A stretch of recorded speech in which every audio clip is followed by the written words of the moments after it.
അയോധ്യ പ്രാണപ്രതിഷ്ഠാ ചടങ്ങിന് മുന്നോടിയായി വിപുലമായ സുരക്ഷാ പദ്ധതി തയ്യാറാക്കി ഉത്തർപ്രദേശ് സർക്കാർ. നഗരത്തിലുടനീളം 1500-ലധികം CCTV ക്യാമറകളാണ് സ്ഥാപിച്ചത്. ഇതിനു പുറമെ പ്രധാന ഇടങ്ങളിൽ AI ക്യാമറകളും സ്ഥാപിച്ചു.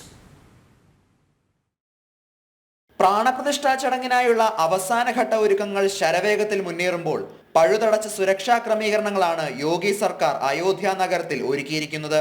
സമഗ്ര നിരീക്ഷണം ഉറപ്പാക്കിക്കൊണ്ട് ഇന്റഗ്രേറ്റഡ് ട്രാഫിക് മാനേജ്മെന്റ് സിസ്റ്റം നഗരത്തിലുടനീളമുള്ള 1500 CCTV ക്യാമറകളുമായി സംയോജിപ്പിച്ചിരിക്കുകയാണ്. അയോധ്യയിലെ യെല്ലോ സോണിൽ മുഖം തിരിച്ചറിയൽ സാങ്കേതികവിദ്യ ഉൾപ്പെടുന്ന 10,000-ഓളം AI ക്യാമറകളും സജ്ജീകരിച്ചിട്ടുണ്ട്. അതേസമയം വ്യോമ നിരീക്ഷണത്തിനായി ആന്റി ഡ്രോൺ സംവിധാനവും വിന്യസിക്കും. പോലീസിന്റെ പ്രത്യേക സുരക്ഷാ സേനയായിരിക്കും ആന്റി ഡ്രോൺ സംവിധാനത്തിന്റെ മേൽനോട്ടം വഹിക്കുക. സെൻട്രൽ കൺട്രോൾ റൂമിൽ നിന്ന് 24 മണിക്കൂർ നിരീക്ഷണവും ഏർപ്പെടുത്തും. അടിയന്തര സാഹചര്യങ്ങൾ നേരിടാൻ ദേശീയ സംസ്ഥാന ദുരന്ത നിവാരണ സേനകളും നഗരത്തിൽ സജ്ജമാണ്.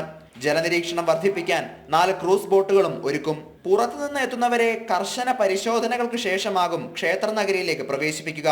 ജനുവരി 20 മുതൽ 22 വരെ ശ്രീരാമ ജന്മഭൂമി തീർത്ഥ ക്ഷേത്ര ട്രസ്റ്റിന്റെ ക്ഷണമുള്ളവർക്ക് മാത്രമായിരിക്കും നഗരത്തിൽ പ്രവേശനം അനുവദിക്കുക.